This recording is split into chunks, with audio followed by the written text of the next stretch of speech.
દારૂના વ્યસનમાંથી કદાચ તમારો દીકરો બચી જશે, કદાચ સફળતાપૂર્વક તમે પ્રયત્ન કરશો તો બહાર આવશે, પણ એકવાર ડ્રગ્સની ચુંગાલમાં ફસાયો એટલે કાયમ માટે તમે એને ભૂલી જશો. એટલા ભયંકર કેમિકલ ડ્રગ્સ આપણા ગુજરાતમાં આવી ચૂક્યા છે. બીજી ચેલેન્જ આપું છું ગુજરાતની સરકાર અને ગુજરાતના ગૃહમંત્રીને. તમે વિધાનસભાના મંચ ઉપર ગુજરાતમાં 5 વર્ષમાં કેટલું ડ્રગ્સ પકડાયું એનો સાચો આંકડો જાહેર કરો. મારો દાવો છે કે ગુજરાતના દરિયાકાંઠે છેલ્લા 5 વર્ષમાં 72,000 કરોડ રૂપિયાનું ડ્રગ્સ પકડાયું છે.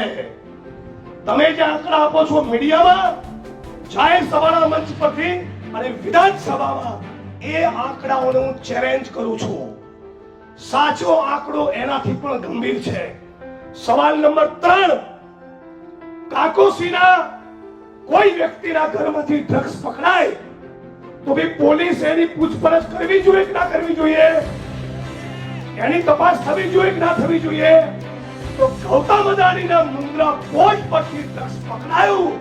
બોલો મારા 56 ઇંચની છાતી વાળા મોદી સાહેબ, કબ ચढ़ेगी ईदी अदानी के घर की सीढ़ी?